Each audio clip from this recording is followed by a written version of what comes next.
नमस्कार साथियों।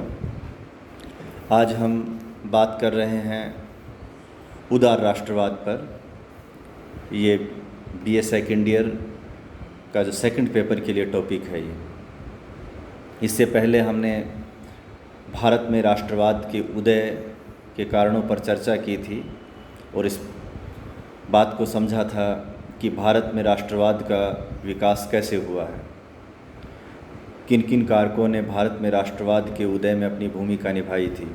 तो उन पर हम चर्चा पहले की वीडियो में कर चुके हैं। अब हम बात कर रहे हैं कि भारत में उदार राष्ट्रवाद क्या है।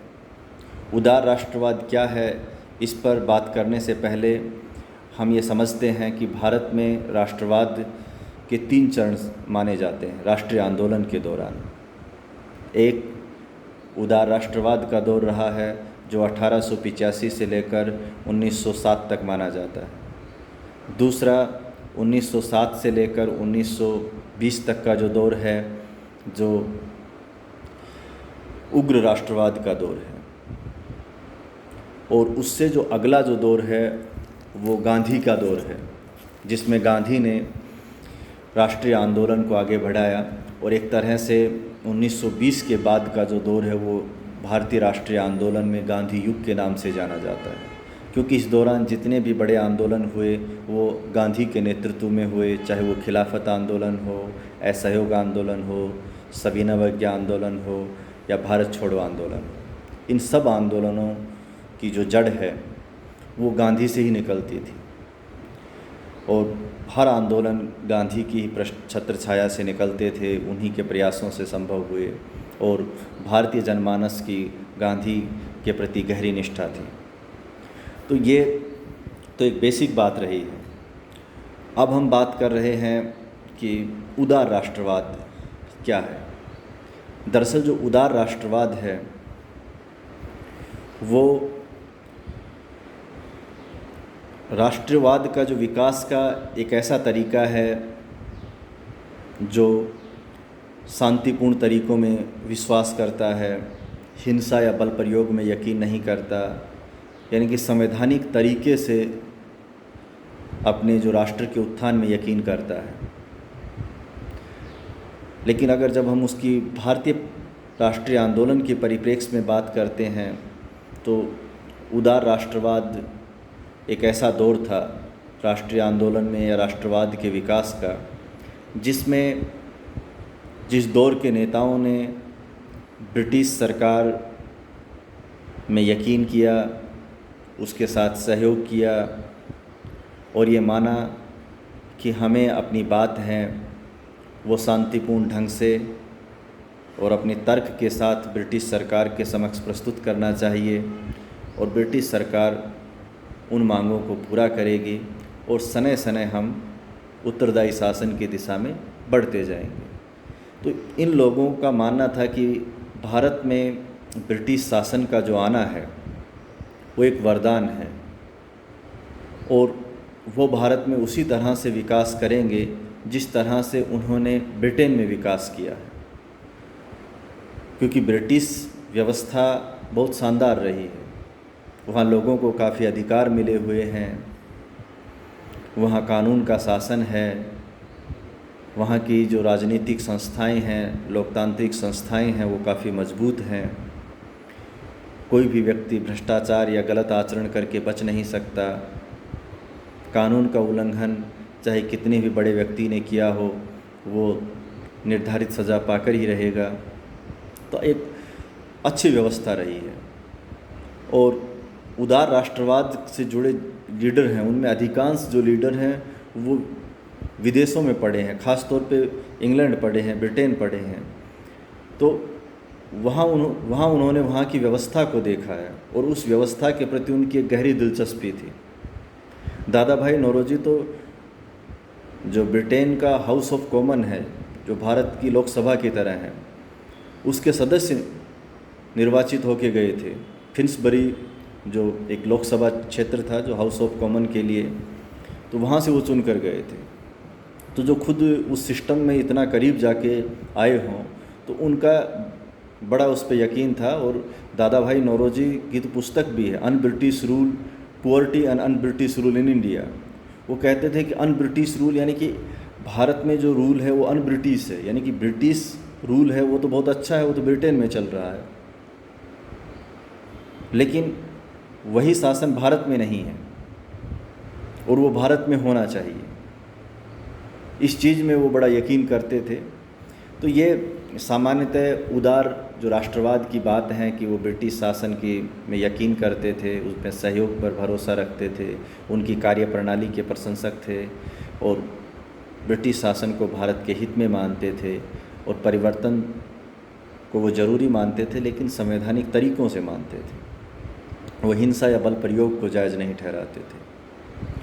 तो परीक्षा में जो प्रश्न पूछा जाता है वो आमतौर पर यही होता है कि भाई उदार राष्ट्रवाद से क्या अभिप्राय है, उदार राष्ट्रवाद की मूल मान्यताएं बताइए, विशेषताएं बताइए, लक्षण बताइए। छोटे प्रश्न में ये आ जाता है कि उदार राष्ट्रवाद को मानने वाले प्रमुख नेता कौन कौन से थे।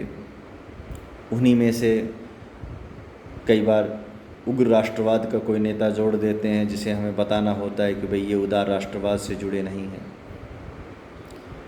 कई बार कंपैरेटिव प्रश्न भी पूछा जा सकता है, जैसे जो दूसरा, जब हम आगे उग्र राष्ट्रवाद के बारे में पढ़ेंगे तो फिर उग्र राष्ट्रवाद और उदार राष्ट्रवाद में जो बुनियादी अंतर है उसको लेके भी सवाल परीक्षा में पूछे जाते रहे हैं, पूछे जा सकते हैं।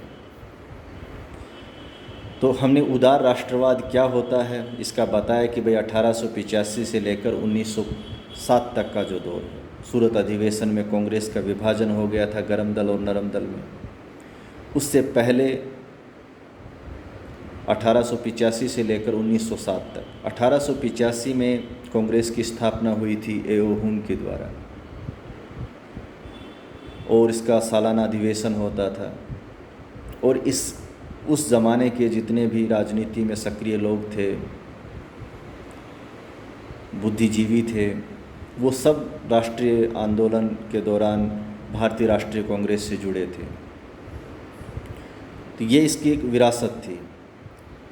अब बात आती है कि जो उदार राष्ट्रवाद है उसकी विशेषताएं क्या हैं, मूल मान्यताएं क्या हैं, उसकी कार्यशैली, तौर तरीके क्या थे। तो उसके लक्षणों में हम सबसे पहले बात करते हैं कि भाई उनकी ब्रिटिश व्यवस्था के प्रति उनका यकीन था। ब्रिटिश व्यवस्था के प्रति यकीन का मतलब है कि वो ये मानते थे कि ब्रिटिश शासन अच्छा है और ये इस शासन में नागरिकों को बहुत से अधिकार मिले हैं, कानून का शासन है और इसी तरह का शासन है वो भारत में भी आना चाहिए। तो ब्रिटिश शासन की जो अच्छाई है उस पर उनका यकीन था। दूसरा, वो ब्रिटिश शासन के सहयोगी की भूमिका में थे, यानी कि उनका मानना है कि भाई ब्रिटिश शासन का हमें यहाँ सहयोग करना चाहिए, ये शासन यहाँ है ये हमारी भलाई के लिए है, जितने समय तक ये रहेगा उतना ही हमारे यहाँ विकास हो पाएगा, हमारा पिछड़ापन दूर होगा, यहाँ एक बेहतर राजनीतिक संस्कृति का निर्माण होगा। तो ये बात महत्वपूर्ण थी। दूसरा, भारत और ब्रिटिश जो संबंध हैं उनमें ये यकीन करते थे। भारत और ब्रिटिश सरकार के जो संबंध हैं वो बने रहने चाहिए, क्योंकि हम जितना इनके करीब रहेंगे उतना हम सीखेंगे।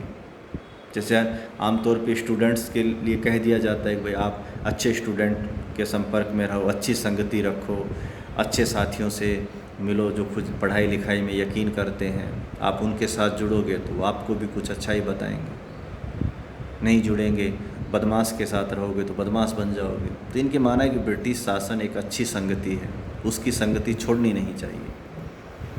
तो इनका ये मानना था। दूसरा, जो उदार राष्ट्रवादी हैं वो क्रमिक बदलाव में यकीन करते थे।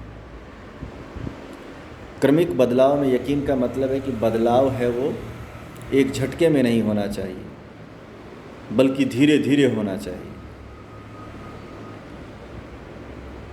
जैसे ब्रिटिश सरकार ने यहाँ पहले 1858 का भारत शासन अधिनियम आया, फिर 61 में आया, फिर 92 में 1892 में भारत परिषद अधिनियम आया, फिर 1909 में भारत शासन अधिनियम आया, फिर 1919 का अधिनियम, 1935 47, ये धीरे धीरे हर अधिनियम अपने पिछले अधिनियम से ज़्यादा बेहतर था। यानी कि वो उत्तरदायी शासन की दिशा में मतलब कुछ ना कुछ कदम आगे ही बढ़ रहा था। तो ये उदार जो राष्ट्रवादी हैं उनमें भी यही बात महत्वपूर्ण थी कि वो ये मानते थे कि ब्रिटिश शासन है वो धीरे धीरे भारत में विकास करे, क्योंकि भारत के लोग अभी इतने प्रशिक्षित नहीं हैं, राजनीतिक रूप से इतने तैयार नहीं हैं, परिपक्व नहीं हैं कि आप एकदम से सत्ता उनके हाथ में दे दो और वो उस सत्ता का उपयोग जन कल्याण के लिए कर दें। आज तक भी नेता अपने पद और प्रभाव का दुरुपयोग है वो अपने परिवार वालों के लिए कर जाते हैं, अपने बेटे को किसी पद पर बिठा देते हैं। परिवारवाद है वो आज भी भारतीय राजनीति का एक बहुत बड़ी जो बुराई है या हकीकत है। तो उस ज़माने में तो और भी हालात ख़राब थे। तो ऐसी स्थिति में वो मानते थे कि धीरे धीरे सने सने जो डेवलपमेंट है वो होना चाहिए और वही सही विकास है। एक झटके में जो बदलाव नहीं होना चाहिए। अगर ब्रिटिशर्स एक साथ चले गए तो एक झटके में शासन व्यवस्था यहाँ के लोगों में आ जाएगी। यहाँ के लोग अभी इतने तैयार ही नहीं हैं कि इस देश को चला लें। तो वो सने सने धीरे धीरे जो बदलाव में यकीन करते थे, वो उग्र राष्ट्रवादियों की तरह ये नहीं कहते थे कि आज ही छोड़ के चले जाओ, जितना जल्दी चले जाओगे उतना अच्छा है। तो एक तो बड़ी विशेषता ये रही है। दूसरा, उदार राष्ट्रवाद का एक जो लक्षण या विशेषता रही है कि ये बदलाव के संवैधानिक साधनों में यकीन करते हैं। संवैधानिक साधनों में यकीन करने का मतलब है कि ये कोई भी भारत में राजनीतिक स्तर पर या सामाजिक स्तर पर या आर्थिक स्तर पर कोई भी सुधार चाहते थे, उदार राष्ट्रवाद के जो विचारक थे, तो ये लोग पहले कांग्रेस का जो अधिवेशन होता था दिसंबर के महीने में हर साल, तो उसमें ये सब अपना विचार रखते थे और बाद में फिर उस पर लेकर एक प्रस्ताव पारित करते थे कांग्रेस के मंच से, भारतीय राष्ट्रीय कांग्रेस के मंच से। और उस प्रस्ताव को फिर ये वहाँ किसी भी प्रांत के गवर्नर को या गवर्नर जनरल को देते थे और गवर्नर जनरल फिर उसे पारित करता था। तो कुल मिलाकर ये लोग जैसे प्रतिनिधिमंडल के जरिए अपनी बात रखना, प्रार्थना पत्र के जरिए या पत्र पत्रिकाओं के माध्यम से अपनी बात ब्रिटिश सरकार तक पहुंचाने में यकीन करते थे। तो इस तरह की जो शैली होती है काम करने की या काम करवाने की, वो संवैधानिक तरीका माना जाता है। यानी कि जिसमें हिंसा का सहारा न लिया गया हो, किसी तरह की धमकी न दी गई हो, किसी तरह का बल प्रयोग न किया गया हो, तो वो जो रास्ते हैं वो सब संवैधानिक रास्ते कहलाते हैं। तो ब्रिटिश शासन के दौरान जो उदार राष्ट्रवाद का दौर था, उसमें ब्रिटिश सरकार के खिलाफ़ जो हिंसक घटनाएं हैं वो बहुत कम रही हैं। और ख़ास तौर पे जो उदारवाद या उदार राष्ट्रवाद को मानने वाले लोगों ने तो इस तरह की घटनाओं को कभी अंजाम नहीं दिया। और कई बार ये भी पूछा जाता है कि उदार राष्ट्रवाद के मान्यता मानने वाले विचारक या राजनेता या उस समय के स्वतंत्रता सेनानी कौन कौन थे। तो इनमें दादा भाई नौरोजी हैं, गोपाल कृष्ण गोखले हैं, बदरुद्दीन तैयब जी हैं, फिरोज शाह मेहता हैं, ये मुख्य लोग थे। व्योमेश चंद्र बनर्जी कांग्रेस के जो पहले अध्यक्ष भी थे, विलियम बेडरबर्न भी रहे हैं। तो ये सब लोग उसी दौर के हैं। तो ये इनका 1907 तक का दौर चला, जब सूरत अधिवेशन में कांग्रेस नरम दल और गरम दल में बट गई। तब तक का जो दौर है वो भारतीय राष्ट्रीय आंदोलन में उदार राष्ट्रवाद का दौर कहलाता है। इस उदार राष्ट्रवाद के दौर की जो सबसे बड़ी सफलता यही रही कि 1892 में जो भारत परिषद अधिनियम आया था, तो वो उत्तरदायी शासन की दिशा में एक कदम था। तो वो इन्हीं के प्रयासों से आया। उसके बाद आगे का जो दौर है वो उग्र राष्ट्रवाद का दौर है, जिसे हम अगले वीडियो में आपको बताएंगे, चर्चा करेंगे। धन्यवाद।